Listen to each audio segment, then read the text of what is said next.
somos algo más que solo la mente, ¿no? Somos mente, emoción, cuerpo y espíritu. Cuando tú te liberas lo más que puedas de la cadena de tu propio ego, observarás o podrás alentar a los demás a que vayan despertando. Para mí el despertar es darse cuenta que el ego es un programa. Que está bien recibir, que ya tienes suficiente, ya eres suficiente. Un médico que acompaña a un paciente, por ejemplo, a dejar de fumar, y él, si en su vida es fumador, es un mal médico. Creer en que un mundo mejor puede existir, en pequeñas acciones.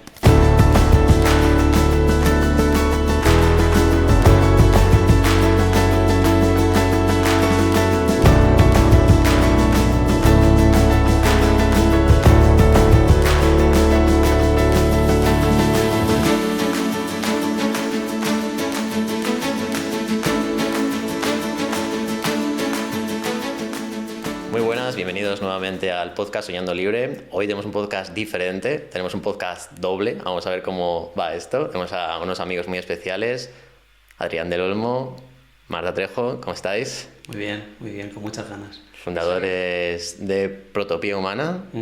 ¿Qué es esto de Protopía, Adri? Buena pregunta. La primera... ¿Por qué no es utopía? No es utopía ni es distopía. De hecho, este concepto lo trajo un hombre que se llama Kevin Kelly en el 2009, que era el director de la revista Wired, y entonces decía, a ver, a mí hay algo respecto al futuro que no me cuadra. ¿Por qué siempre es un futuro súper ideal o un futuro súper desastroso? Que es la utopía y la distopía. Entonces él, del concepto de paranoia y pronoia, o sea, paranoia es pensar que todo el mundo está en tu contra, ¿no? Y pronoia sería que todo el mundo está a tu favor. Entonces él hiló y dijo, pues venga, el concepto intermedio es protopía, que es como un mundo en el que poco a poco vas avanzando, es en progreso y es hacia positivo. Entonces el concepto viene de ahí. O sea, esta palabra, Marta, ya existía, no os lo habéis inventado vosotros, ¿no? Ya existía. Nosotros hemos puesto esta parte de humana, ¿no? De protopía humana. ¿Por qué? Porque protopía viene a decir que poner en valor lo humano. Las cualidades humanas. Es decir, si pensáramos en la arquitectura, sería como ese espacio arquitectónico, las estructuras podrían ser facilitadores para los humanos, ¿no? Entonces, Protopía Humana viene a poner en valor aquellas cualidades humanas que no van a poder ser sustituidos por otras tecnologías, otros mundos, ¿no? Que no se podemos imaginar, como puede ser la inteligencia emocional, la conciencia, la creatividad, incluso ciertas tomas de decisiones, en el que cada vez, y sobre todo en nuestro pensamiento crítico, ¿no? Entonces venimos a reforzar mucho esa parte humana de este mundo. Bueno, vosotros sois pareja. ¿Protopía surgió a raíz de la pareja o ya lo teníais ahí cada uno integrado en vuestro interior, ese concepto de ir avanzando y progresando a medida que vais creciendo? Qué buena pregunta también. Pues yo creo que fue a la vez. O sea, los dos teníamos un camino personal que queríamos dedicarnos a hacer un cambio profesional y a la vez nos encontramos como pareja. Entonces, cuando compartimos, oye, yo voy a hacer este cambio, tú también, y es como coincidimos, entonces decidimos montar algo juntos por lógica, era como es que compartimos valores, compartimos plan de vida y nos lanzamos. Es muy interesante porque, bueno, vosotros sois terapeutas, ahora hablaremos de lo que hacéis, pero tengo mucha curiosidad en cómo es compartir con tu pareja, hacer terapia, o sea, no es solo compartir un proyecto que es Protopía, sino hacer terapia. A mí me han hecho terapia ellos dos a la vez, lo hacen súper bien y os comprenderáis muy bien, de hecho. ¿Siempre ha sido así o al principio era no le digas eso, que eso no está bien, tal? Claro, es que a mí me parece complicado. O sea, yo había visto un terapeuta haciendo pareja, o sea, terapia de pareja, pues una parejita, ¿no? Pero 2 a 1, ¿cómo es eso? ¿Cómo lo estáis viviendo?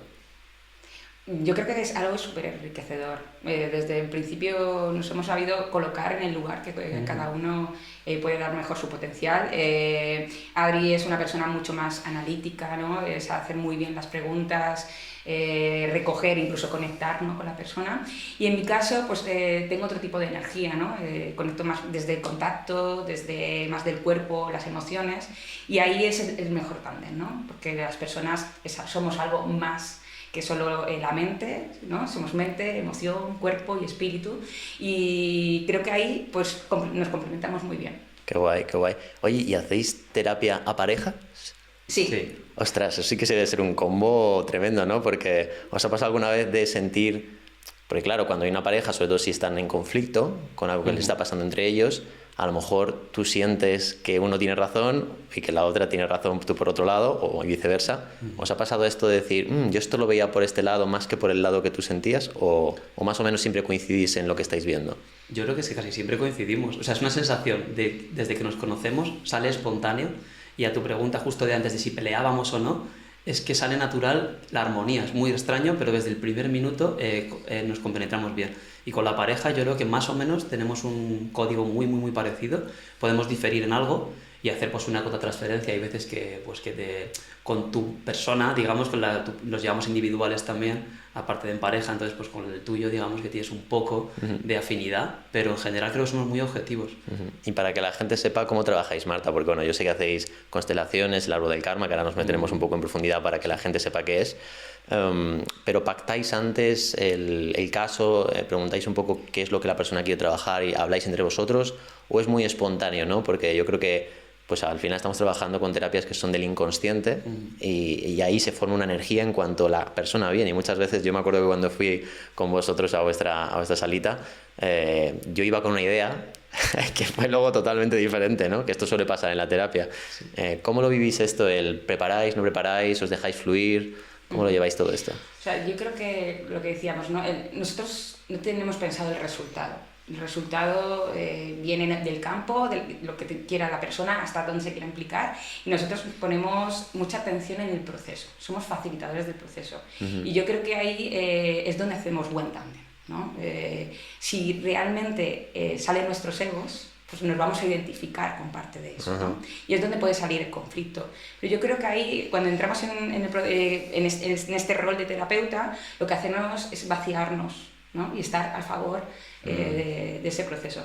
Entonces, ¿cómo lo hacemos? Pues bueno, pues yo creo que hay cosas que sí que tenemos estructuradas a nivel de la sesión, ¿no? Pues quién va a hacer el encuadre o quién va a guiar un poco más cierta dinámica, pero luego es bastante espontáneo, ¿no? Y sobre todo según la persona que llegue. Yeah. Porque es verdad que hay personas pues, que seguramente que por el canal y su comunicación y su forma de ser, mejor va a conectar mucho más con Adri, con su forma de expresarse, de comunicarse, de incluso la energía de su posición, ¿no? Corporal, y a veces es conmigo. Entonces, realmente vamos a estar a favor de lo que la persona necesite, con quien conecte mejor, no por nuestra persona, sino porque es un facilitador para que le llegue la información que necesita para ser consciente y sanar si necesita resolver algo dentro de ella. Una cena que estuvimos compartiendo, que Adri me dejó un poco ahí como muy roto con lo de la terapia humanista, que creo que los dos la habéis estudiado, ¿no? Ahora nos contaréis qué es esto, pero me llamó mucho el concepto de la no intervención, ¿no? Porque al final, de hecho creo que hay una terapia que es como intervención estratégica y demás, y es como que enseguida queremos intervenir. Yo que hago hipnosis, en lo que es la parte de la entrevista, en los alumnos veo que enseguida quieren decirle, no, pero no te das cuenta de que te está... Y yo siempre invito a que hagan preguntas como muy indirectas, más metafóricas, que vayan un poco en un lenguaje más simbólico, más hacia el inconsciente. ¿Qué es esto de la terapia humanista, Adri? Vale, pues eso que dices de la no intervención viene con el hecho de respetar que la persona que tienes enfrente es única y genuina. Entonces la idea es estar tú al favor de esa persona y de lo que te trae. Entonces, si tú intervienes demasiado, no estás permitiendo que tome conciencia él solo o ella sola de su proceso. Entonces, el humanismo es centrado en la persona. En verdad viene de Carl Rogers, que lo inventó en los 60, el concepto, y es centrarse en la persona que viene, en que es genuina, en que tiene un potencial actualizante, que quiere decir que ella o él tiene su propia vía de sanación y tú solo acompañas.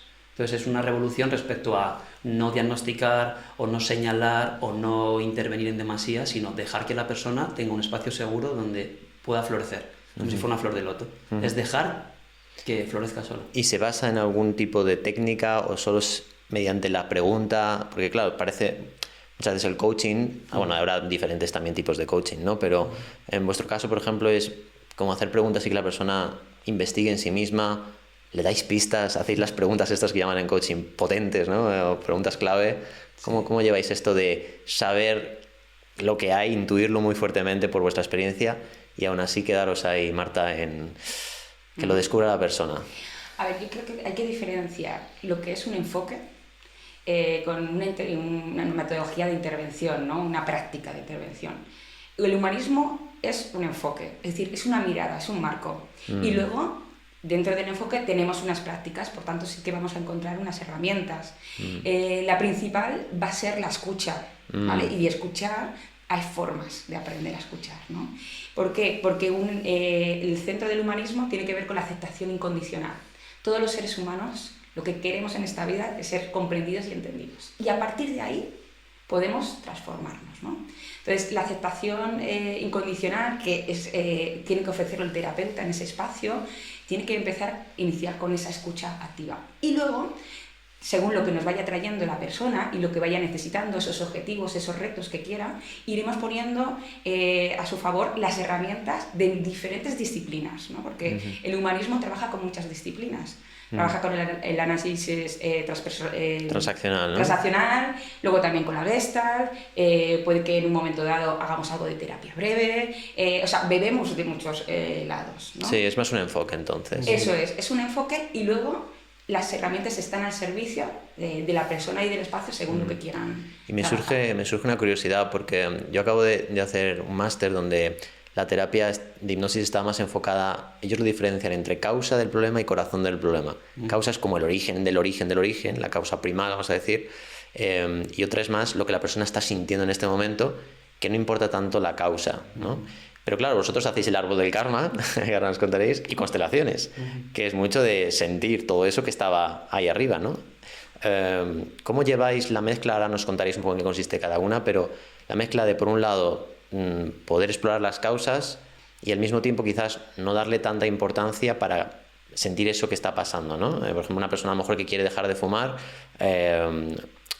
la causa principal es que sus padres fumaban y hizo ahí una introyección o lo que sea, pero ahora lo está utilizando para tapar la ansiedad, simplemente.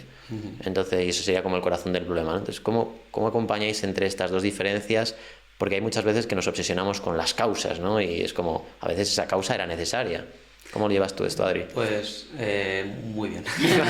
Lo llevo muy bien porque me gustan las dos vertientes. Entiendo, soy muy fan de buscar las causas. Por mi historia personal y mi tendencia busco mucho los porqués y los orígenes. Entonces, esa parte del árbol, que es la parte que más me corresponde a mí, digamos, hay mucha indagación. Y luego hay una parte del momento presente y de ver cómo está la persona. Y esto creo que la parte de constelación va más al corazón, como dices tú. Entonces, lo llevo muy bien porque me gusta mucho la combinación. De hecho, desde que combinamos estos dos métodos, incluso yo en sesiones individuales también combino ambas, siento que está mucho más equilibrado. Y quedas por una parte de dónde viene y ahora es ¿y qué haces con esto? Entonces no se queda solo en de dónde viene, que es mi mamá no sé cuántos, ni solo se queda con el qué pasa ahora, porque si te centras en el qué pasa ahora, hay una parte que pierdes el darte cuenta de cuál es el origen. Qué bueno, qué bueno. Y contarnos un poco, por ejemplo, las constelaciones, que se ha puesto muy de moda porque ha habido, al parecer, una serie de Netflix que lo ha petado, ¿no? Que está muy ahora en boca de todos. Me parece flipante, de hecho. Vosotros trabajáis con muñecos, ¿no? Con las constelaciones, pero no sé si también haces constelaciones grupales con personas y demás. Que cada persona pueda jugar un rol de otra persona familiar al que está consultando, lo que quiera consultar, sin tener ni idea, y que lo haga a la perfección. ¿En qué se basa todo esto, Marta? ¿Cómo es posible? Bueno, ¿qué magia hay ahí? Las constelaciones familiares, mira, llegaron a mí pues, después de terminar la carrera. Yo hice trabajo social y tuve un profesor que estaba muy metido. Y dentro ya de trabajo social empezó a hablarme de las constelaciones familiares, ¿no? En un sitio de la universidad, que supuestamente llegan aspectos científicos, aparece, ¿no? Esta herramienta. Bueno, pues esta herramienta la creó Bert Hellinger, que es un psicoterapeuta alemán en los años 90, y él decía que podemos heredar patrones, emociones y comportamientos de nuestra familia, ¿no? Y cómo esos patrones o esas emociones tienen influencia en nuestra vida actual. Dices, ¿no? Preguntabas, ¿por qué? ¿Qué es esto, no? De que por qué la gente puede sentir o percibir, ¿no? Sensaciones pues, de generaciones pasadas de una persona, ¿no? Bueno, se basa sobre todo en lo que se llaman los campos de resonancia o campos morfogenéticos, que hablaba ya Rupert Sheldrake, y él hablaba de que hay una información generacional que se transmite, ¿no? Genética en un campo, es que no sé, es como la física cuántica, yo no te lo sé explicar muy bien, ¿no? Pero es como, no sé si conoces la experiencia del centésimo mono. No. Bueno, pues O se contaba, ¿no?, que había una investigación en donde había unos monos en una jaula y se le había puesto pues la comida, los plátanos encima de esa jaula. Cuando iban esos monos a coger los plátanos, pues se le hacía una descarga. ¿Vale? Sí. Entonces, bueno, al principio, digamos que todos los monos que llegaban a esa jaula intentaban instintivamente coger el alimento. Vale. ¿De acuerdo? Entonces, había un segundo momento que ya cada vez que llegaba alguien nuevo, el grupo pegaba al que intentaba coger los plátanos. ¿Por qué? Porque sabían que iba a haber una descarga, ¿no? Empiezan a haber una sabiduría. Y llega un punto en el que ya empiezan a desaparecer ese grupo y empieza a traer un grupo nuevo. Y el grupo nuevo ya no hace un intento de coger los plátanos, ¿no? Entonces dices... Es que eso es muy fuerte, ¿eh? O sea, ¿cómo es posible que la información, porque es lo que dices de los campos mórficos, está todo ahí, ¿no?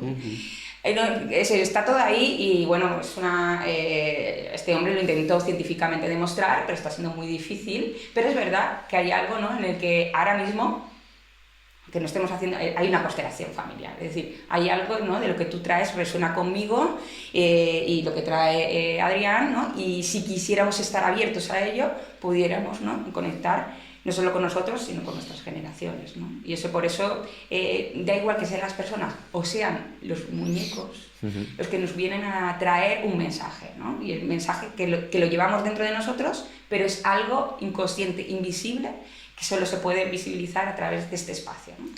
Es que es maravilloso, es que es muy fuerte porque, bueno, tú y yo hemos estudiado el árbol, Adri. Sí. De hecho, estuvo por aquí Mariano también. Y, claro, es que estamos siendo a veces fieles a historias que...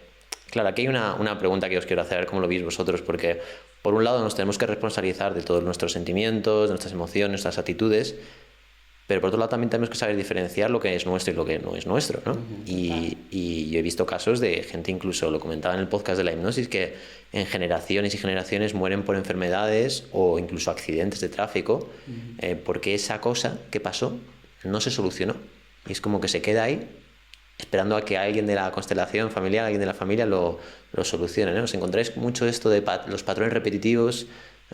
Desde el árbol supongo que lo ves mucho todo esto. Sí, es que de repente empiezas a preguntar y casualidades, ¿no? De repente me llamo Angelita y dices, ¿y tú tienes a alguien que se llama Angelita?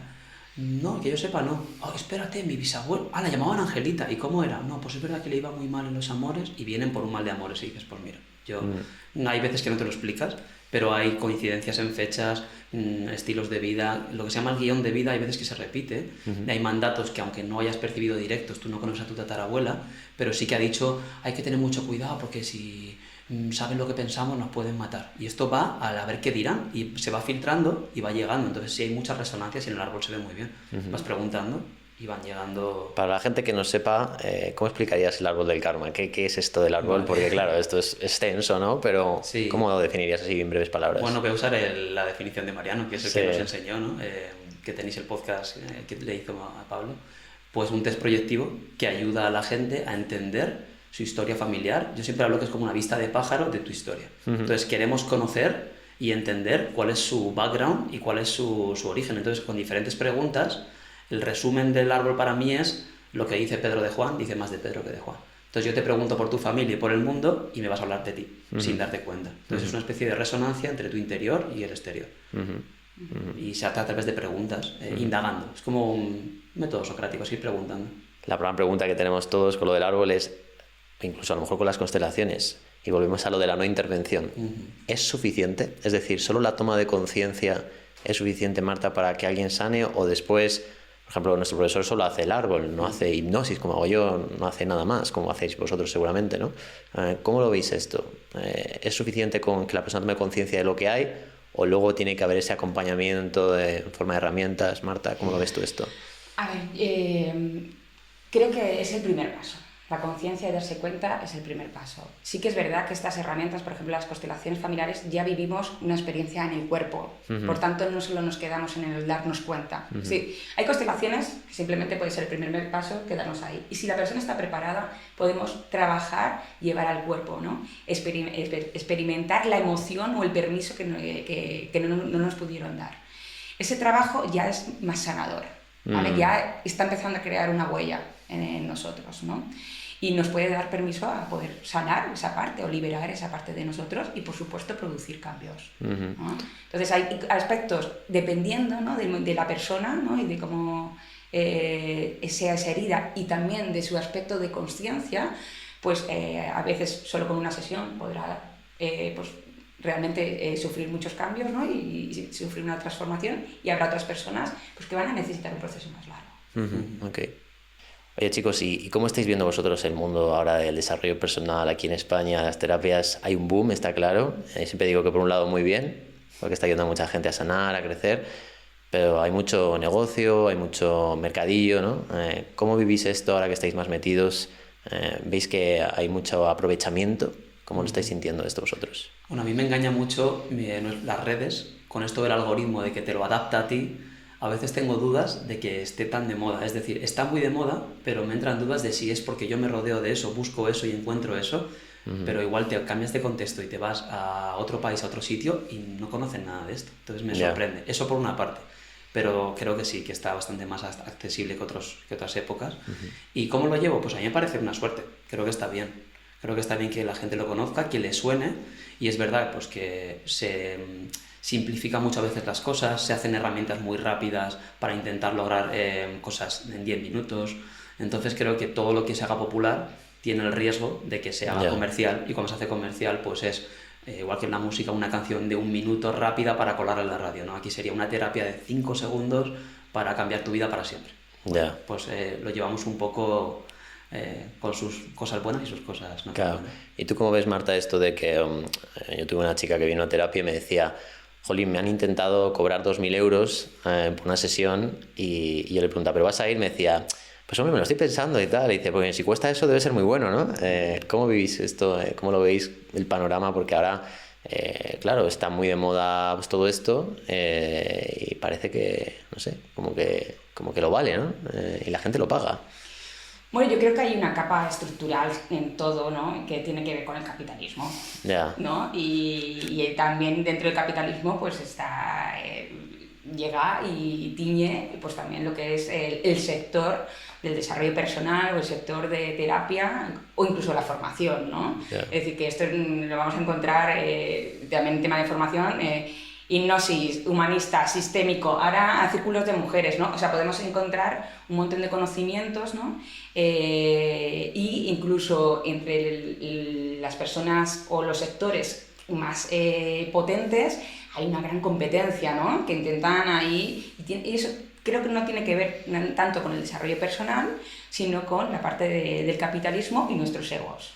Es decir, que ahí se mezclan y claro, y empieza esto de cuánto valgo yo, ¿no? Si lo que yo puedo ofrecer vale mucho, pues tiene un precio de 5.000, 2.000, 3.000.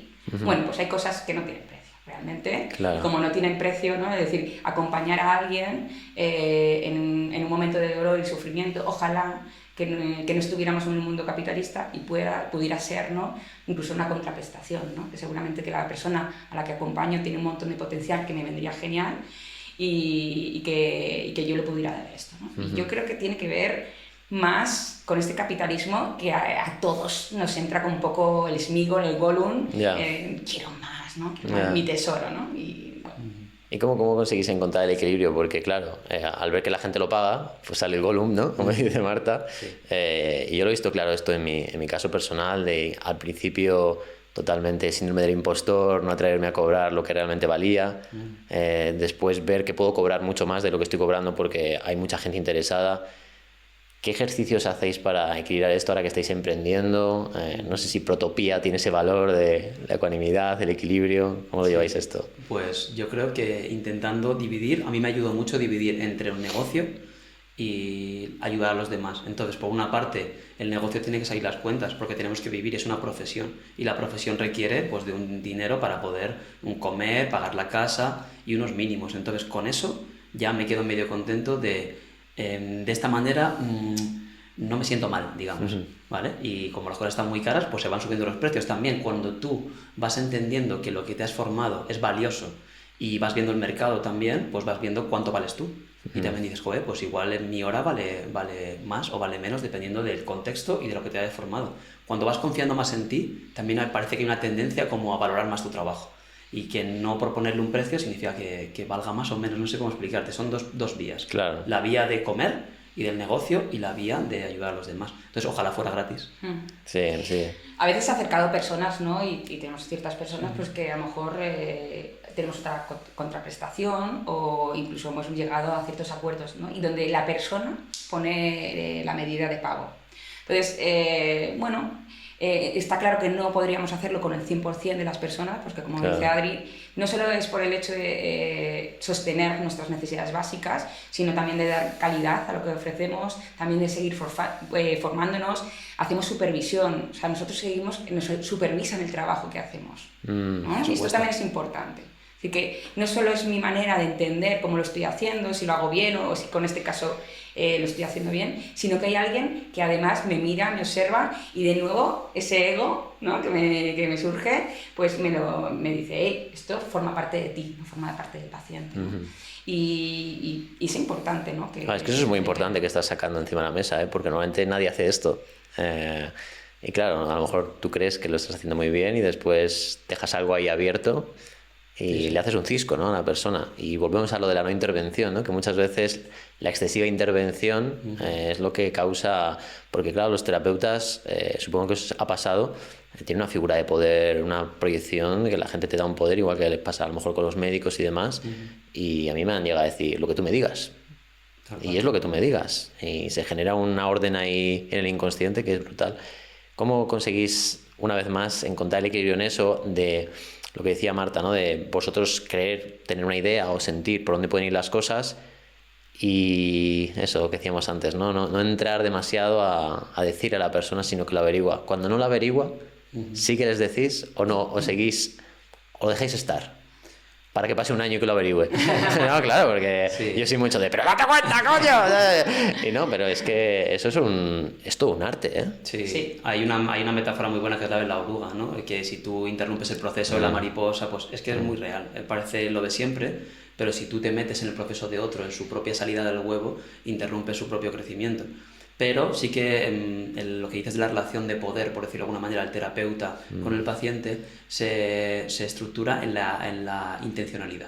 La idea es ser como un papá nutritivo, una mamá nutritiva con la persona, saber que tú tienes una relación de poder, pero utilizarla a favor y con la intención de la sanación o de la autorrealización de la persona. Entonces puedes utilizar este vínculo como un papá nutritivo, una mamá nutritiva que ayuda y complementa. O sea, es claro que hay un poder, pero tienes que ver si estás dirigiendo o si estás acompañando. Entonces, de nuevo, el enfoque es acompañar. Pero sí, si la persona no entra, hay una parte de guía.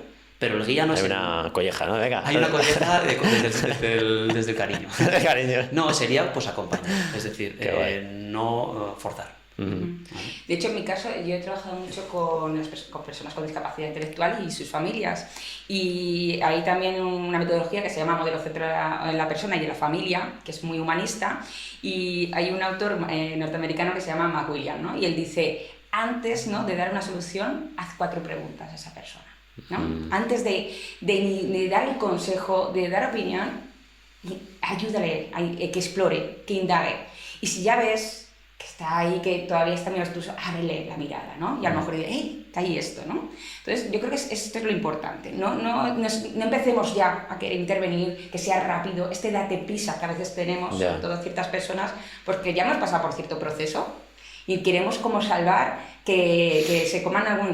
Mira cómo respiro. ¿No? Pues el escalón 1 es muy importante. Y el segundo también. Y a veces queremos quitar a las personas cierto dolor o sufrimiento o conflicto, pero es importante para el proceso. Entonces, tenemos que dejarles que que ellos se apropien de ese proceso y que quieran quitarse ese dolor ellos. Porque si somos nosotros, pues, seremos salvadores. Y entonces, ¿qué estamos creando? ¿Qué dinámica estamos creando? Dependencia. ¿No? Entonces, yo creo que ahí, eso, intervencionismo es una herramienta. Para nosotros ser directivos sería en un proceso muy concreto, de un objetivo muy concreto, pero no es un marco de intervención, ¿no? No es un marco de mirar a la persona. ¿No? Pero si necesitas que en un momento dado te instruya, pues te instruyo. Qué bueno, me encanta. Y oye, ¿cómo lleváis? Pues claro, esto en muchos de nosotros es nuestra pasión, pero es nuestro trabajo, ¿no? Y a veces, ostras, es como que yo pongo mucha energía en todo lo que hago, como que a lo mejor os puede pasar. ¿Tenéis rachas de vamos a por todas y otras de hostia, hasta las narices, paso de todo? Tal? ¿Cómo lleváis este equilibrio sí, el emprendimiento, ¿no? Que siempre pues, se puede hacer mejor y más, Sí. pero también hay que saber cuidarse, autosugestionarse? ¿Cómo habéis llevado esto desde que habéis empezado con el proyecto? Lo guay es que se llama Protopía Humana y no Protopía Robot. Entonces, que somos humanos. Entonces hay una parte que hay días que nos apasiona, que nos tiramos hasta las tantas, hablando, supervisando los casos el uno al otro, leyendo, investigando. Y en verdad tenemos mucha pasión y estamos con muchas ganas. Pero hay días pues que te apetece menos. Pero la intención siempre es estar al servicio del otro. Entonces hay días que tienes mejores y días que tienes peores. Días que te duele la cabeza, días que estás cansado, pero también hay días que estás enchufadísimo. Entonces, ¿cómo lo llevamos? Pues como podemos, pero la verdad que con mucha energía y mucha intención. Y sí, hay rachas mejores y rachas peores. O sea, a mí me venía, ¿no?, que al final una de las cosas de hacer un cambio profesional tenía que ver con apropiarnos del tiempo. Yo por lo menos era como mi objetivo, ¿no? Necesito apropiarme de mi tiempo, ¿no? Y a veces pues estoy teniendo ese tiempo, ¿no?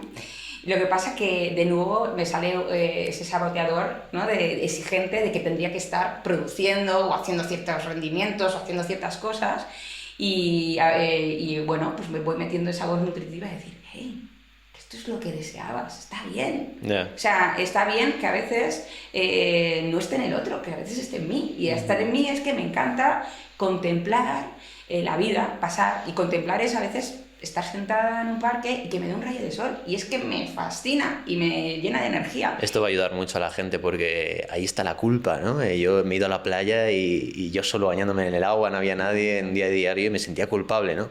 Marta, cómo recomiendas a la gente superar que está bien recibir, que ya tienes suficiente, ya eres suficiente? ¿Cómo haces para ayudar a las personas a soltar esa culpa de ya está todo bien? Bueno, yo creo que incluso a lo mejor tú sabes mejor sobre esto, ¿no? Pero hablo mucho de la compasión, ¿no? Y la compasión quitada de la idea judío-cristiana, ¿no? Que nos lleva más a la pena, a la culpa, sino aceptar que claro que va a haber momentos de dolor, claro que vamos a ver cosas que a lo mejor no las hacemos tan maravillosamente bien, pero joder, o sea, amar eso, ¿no? Amar eso de nosotros. Y entonces, en ese amar es qué bien que recibir, ¿no? O sea, de quedarme, porque tengo que ser un robot, si es que esto no lo quiero, lo que quiero es ser humano, quiero ser feliz. Pues ser feliz es parar, y ser feliz es que también dejarte caer, ¿no? Y que alguien te ponga un poquito entre algodones. Ser feliz también es ser persona, antes que entrar en el mundo industrial, no sé, ser un poco palio, ¿no? Puede ser otra vez orangután, jugar, Eso es. son otras cosas, ¿no? Yo creo que la vida hemos pensado que la ocupación y el trabajo, ¿no?, por la revolución industrial nos metieron que nos daban un rol y una identidad y pensamos que desde ahí somos todo, pero no somos eso. No somos eso. Yo soy Marta y luego, además Marta, pues a veces puede ser terapeuta, a veces puede ser una bailarina mal bailada y a veces una persona pues que se ríe y a veces que se enfada, ¿no? Y entonces soy todo lo que pueda haber. Somos los terapeutas muy autoexigentes con nuestra forma de ser, porque a mí me pasa, ¿no? Que digo, esto yo lo digo como debería hacerse y después yo no soy capaz, ¿no? Y eso, ahora ya no tengo tanto problema con ello, ¿no? Pero he tenido mis problemas con eso, es decir, no me siento honesto. ¿Habéis sentido esto vosotros en algún momento? Sí, el síndrome del impostor, como dices, sentir que no lo estás haciendo bien, que no estás preparado, que el consejo que le has dado no sirve, que tu presencia ese día no ha estado, que no está siendo útil. Pero bueno, esto que hablas de los terapeutas, somos más autoexigentes, yo creo que va en la persona.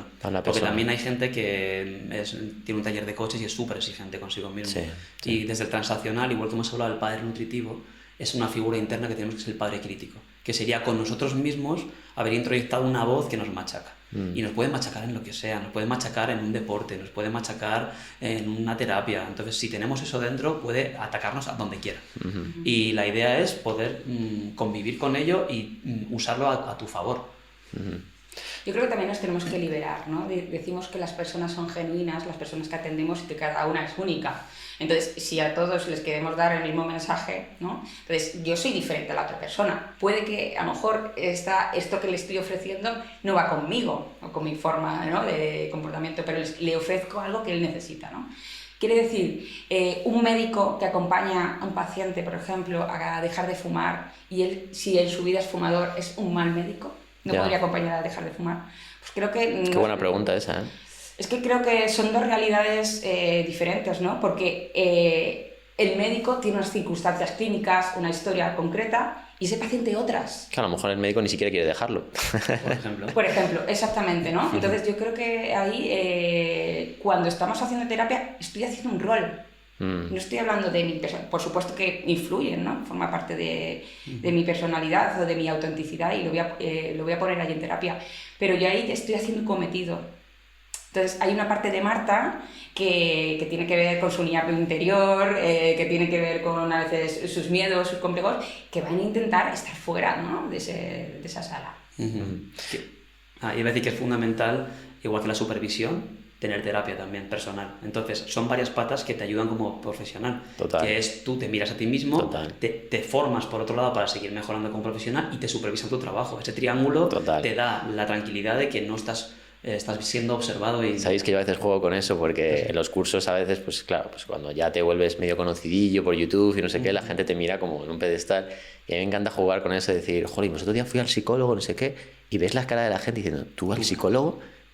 Dios, es increíble la imagen que proyectamos, pero es una brutalidad sobre los demás solo por el hecho de dar una formación en unos talleres X, ¿no? Bueno, chicos, y os tengo que hacer una pregunta obligada. Esto es, yo creo que tú ya lo sabes, Marta, pero siempre debatimos sobre el libre albedrío y el destino en nuestro grupo de amigos. Entonces, esto tiene que salir sí o sí. Claro, vosotros habéis explorado el inconsciente por un montón de vías. Constelaciones, el árbol, el análisis transaccional, etcétera, ¿no? Entonces, oye, contarme a qué conclusión habéis llegado, porque esto es una pregunta que lleva ahí miles de años y bueno, va cambiando además tu percepción sobre ello, ¿no? Es decir, que no lo hemos preparado en el camino, en el autobús, Sí, ¿no? ahí, ¿no? Tenemos 45 minutos y era la única pregunta que hemos estado... Sabíais que venía. Venga, No, por Adri, favor. empieza tú y después A que ver, de me Marta, a ver qué... Me gusta mencionar una frase de Rogers, que es el que creó la terapia humanista, que es: la curiosa paradoja es que cuando me acepto tal y como soy, entonces puedo cambiar. Entonces, ¿qué quiere decir esto? Que para mí, o para nosotros, el determinismo está de fondo, es decir, hay unas cartas que te dan, que son entregadas, y luego tú tienes la libertad cuando aceptas la baraja o la mano que te ha tocado, cómo juegas esas cartas. Entonces yo me posicionaría en el medio. O sea, el cómo jugar las cartas no está destinado. Cómo jugar las cartas, yo diría que no. Tú tienes la elección de, con lo que tienes, cómo actúas, cómo lo ves, cómo es la perspectiva de tu realidad. Tienes un gesto, que es un pequeño microgesto de parar, observar, darte cuenta y decir, y ahora tomo otro camino. Cuesta a veces porque tenemos un carril muy, muy, muy marcado, muy pisado el césped, pero se pueden hacer cambios tomando conciencia, parando y diciendo, ¿y esto? Ah, mira. Entonces tomas un camino menos transitado, que cuesta bastante, pero sí, yo creo que se puede elegir. Igual, ¿no? Yo creo que sí que es verdad, ¿no? O sea, hay, como decía él, unas cartas, ¿no?, que nos tocan, y a partir de ahí es ¿qué vas a hacer con ello? ¿No? Entonces, te puedes hacer un buen jugador. Al principio de la primera partida, pues no tienes ni idea, ¿no? Cuando empezaran a contar un juego, pues la carta del 1, o estás jugando al póker o al mus, pues no tienes ni idea, ¿no? De cómo son las leyes, las reglas. Eso es muy cierto, muy cierto. Del juego. Pero ya, si tú empiezas a tomar conciencia de ese juego, hay cosas que las puedes poner a tu favor, ¿no? Y yo creo que tiene que ver más con eso, ¿no? Es como yo luego puedo ir percibiendo incluso esas cartas, cómo las puedo poner a mi ventaja, vale, a mi favor. Y entonces, a lo mejor mi herida no la voy a cambiar, o esa carta mala que me ha tocado, pero puede que la tenga bien cicatrizada y pueda tener una vida plena, incluso muy funcional. Y en algunas ocasiones, pues también tengo que tener cierto autocuidado, ¿no? Y si yo tengo eso, ¿por qué no voy a tener una vida plena y feliz? Claro. ¿no? Mariano decía la frase esta que me encanta, que es: a lo mejor no podemos cambiar de tipo de árbol, pero sí mejorar nuestros frutos, ¿no? Entonces, bueno, define mucho esa capacidad de elegir. Total, y Sí, no, a mí me gustaba mucho también algo que nos hablaron de las estructuras de personalidad, que hacían una comparativa con los edificios, ¿no? Y decían bueno, que hay personas que, tal como nos hemos creado, nuestra estructura, ¿no? Puede que esté más frágil, cimentada. Entonces, es verdad que a lo mejor esa parte nos va a costar un poco más. ¿Y qué vamos a tener que hacer? ¿Qué pasa cuando un edificio que se está medio cayendo, ¿no? Pues vamos a tener que poner apoyos externos, ¿vale? Para poder sostener. Entonces, hay personas que por nuestra historia, esas cartas que nos han tocado, vamos a necesitar siempre apoyos. Y desde esos apoyos nos vamos a poder vivir bien. Y hay otras personas que a lo mejor tenemos una simple grieta y desde ahí, pues a lo mejor podemos reforzar con en nuestros muros y poder seguir adelante. Entonces, no es una respuesta para todos. Esto es de nuevo, ¿no? Cada uno en su historia ha cimentado un cierto edificio y desde ese edificio cada uno necesitará cosas diferentes. Adri, la música. Ya sé que ha formado parte muy importante y seguramente sigue formando parte importante en tu vida. Y yo recuerdo un día comiendo con tu hermana y con más amigos que tú lo tenías muy claro. Yo voy a por todas, quiero dedicarme a esto y demás, y enlaza un poco con esto de tu proceso de entender el libre albedrío y el destino. ¿Llegó un momento en el que tú desististe porque sentiste que era difícil o porque sentiste que no era tu camino? ¿Cómo fue ese proceso de cambio, de querer dedicarte a la música, ahora hacer otro arte, ¿no? Que es la terapia? Las dos a la vez.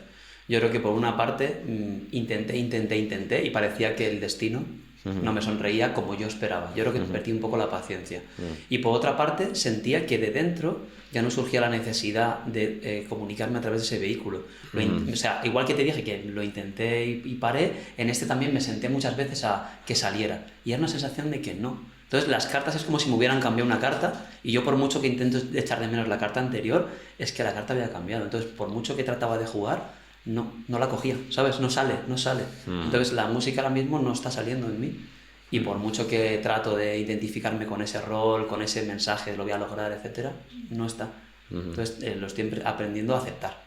Que no está en mí, cuando esté, bien será. Y igual que soy músico, también soy terapeuta. Son como roles que han pertenecido a mi vida o una etapa. Porque ambas son muy creativas, ¿no? La terapia es muy creativa. Y hay personas que la terapia no la viven como tan creativa. A mí me encanta la hipnosis porque, por ejemplo, la PNL a lo mejor la siento como más pum, pum, pum, pero es muy mental. ¿Cómo lleváis la creatividad en esto? ¿Os ha hecho florecer vuestra propia creatividad? El abriros tanto a... Sobre todo a mí me encanta el ver tanta gente tan diferente, tío. A mí eso me flipa porque te das cuenta de que no sabes nada. ¿Cómo lo vives esto, Marta? Pues me encanta. O sea, es una parte que creo que el hecho de cambiar tenía que ver con esto, ¿no? Yo me dedicaba también, o sea, como os decía, soy trabajadora social y antes me dedicaba a atender personas también y escuchaba historias muy interesantes, pero dentro de una estructura, de una institución, ¿no? Entonces no permitía tanta creatividad como me gustaría. Entonces aquí, en este espacio, es que podemos hacer todo lo que necesitemos o que queramos, ¿no? Y eso me gusta mucho, ¿no? Me gusta el hecho de poder encontrarme con una persona muy racional, ¿no? Y jugar más a juegos y roles mucho más mentales, más racionales, ¿no? Incluso de hacernos preguntas, analizar. Y luego hay personas que son más de cuerpo, más emoción y pues nos podemos tirar al suelo, ¿no? Y trabajar desde ese lugar para podernos conocer. Entonces a mí me chifla, ¿no? El hecho de ser cambiante. Sí, ¿no? De tener tanta diversidad. Bueno, yo os tengo que preguntar una cosa. ¿Canalizáis? Quiero decir, todo mi mundo se ha movido alrededor del concepto de que no estamos solos, nos acompañan las energías, los guías espirituales. ¿Creéis en estas cosas vosotros? ¿O estáis muy en tierra? ¿Cómo lo lleváis esto? ¿Os sorprende alguna vez información que de repente os llega y es algo totalmente nuevo y decís, uy, ¿esto de dónde viene, no? ¿Cómo sentís esto de los guías, las energías? Yo he pasado por varias fases. Dentro de mi código está, lo entiendo y lo respeto y de hecho mucho de mi entorno habla de este tema y me agrada porque me suscita mucho interés.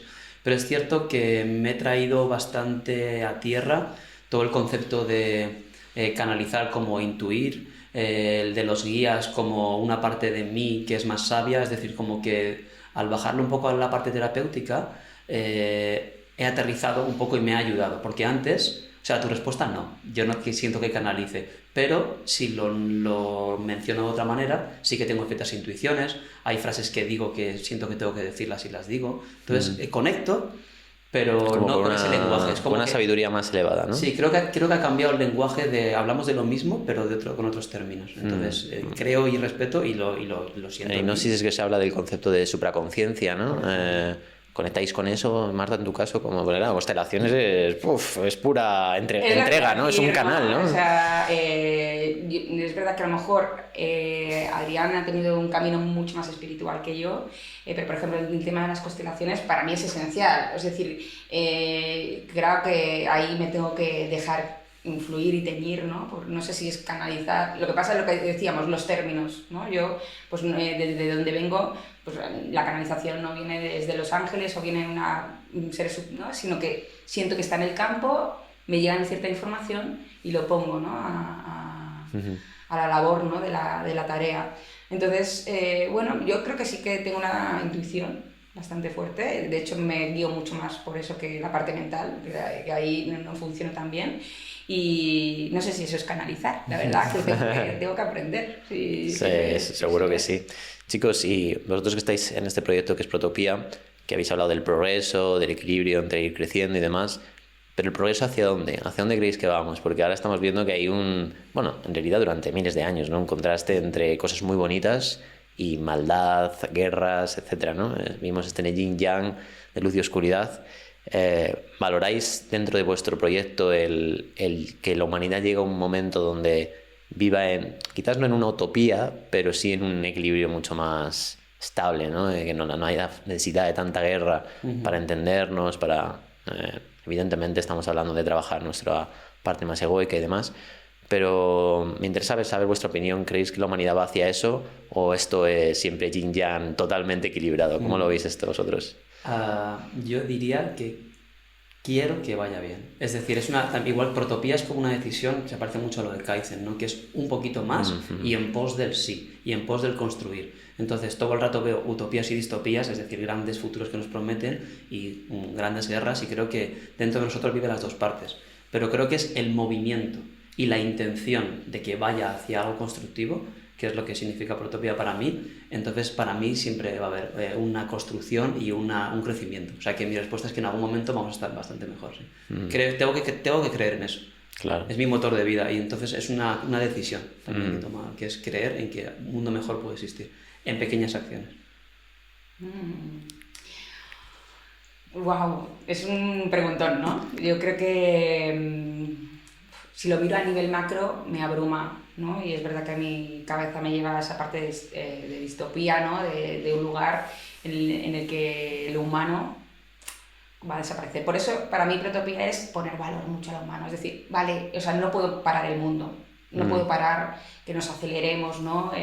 Que lleguen nuevas formas de comunicarnos, de relacionarnos, ¿no? Como son las redes sociales, como son construir vínculos a través de las nuevas tecnologías, pero sí es cómo esto ayudar a que no se pierda lo humano, ¿no? Y sería como la metáfora de cuando en la calzada, ¿no? Una carretera, encontramos en la esquina, en la parte, una pequeña flor que nace, ¿no? Sí. ¿Cómo cuido esa flor para que no muera? Entonces, para mí voy a poner mucho énfasis en que esa flor encuentre su espacio, ¿no? Y que, bueno, puede que esté metida llena de asfalto, pero que ponerle valor, que sea mirada, que sea vista y que pueda interrelacionarse con ese mundo, o que ese mundo esté a favor, ¿no? de ese lugar.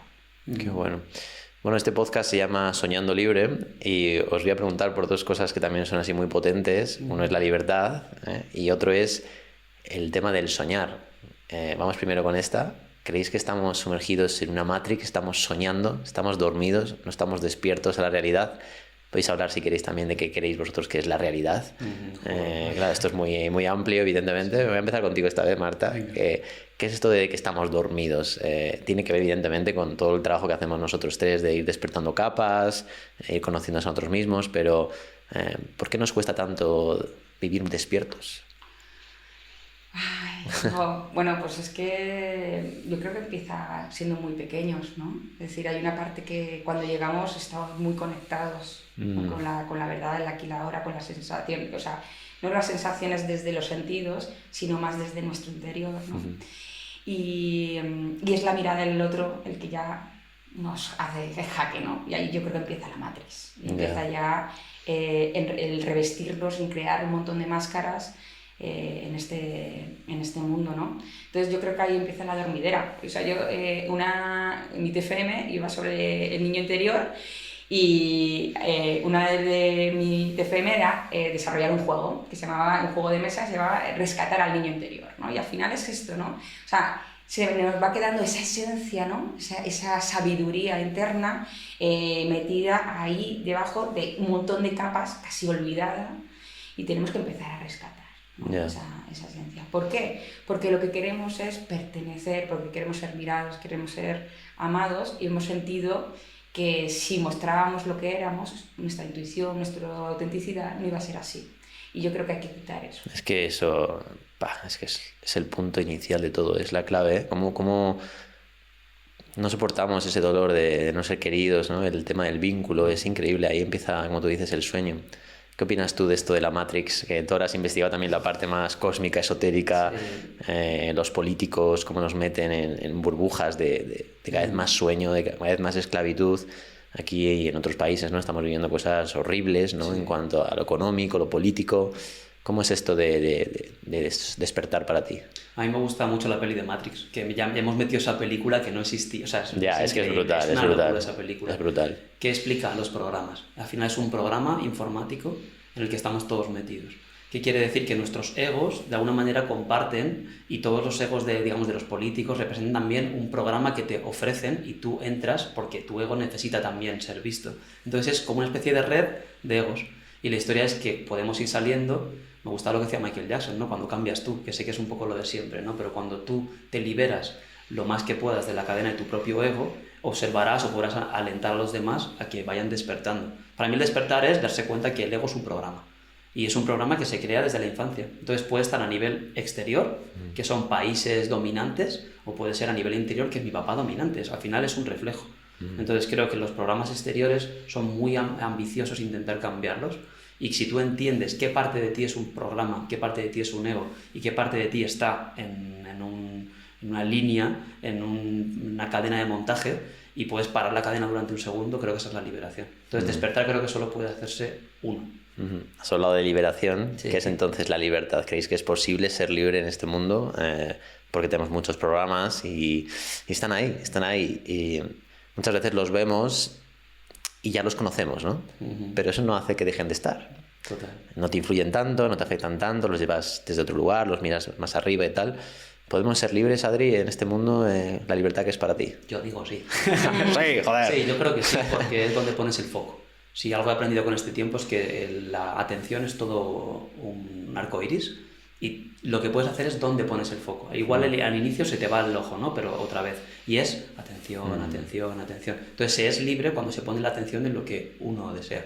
Entonces, como decía Marta, mirar esa flor dentro de todo el cemento es una decisión, un foco que tú pones, y se puede ser libre de centrarte en eso y desarrollar. Y yo me siento más libre cada vez en mi vida. Entonces creo que se puede porque yo me siento así. ¿En tu caso?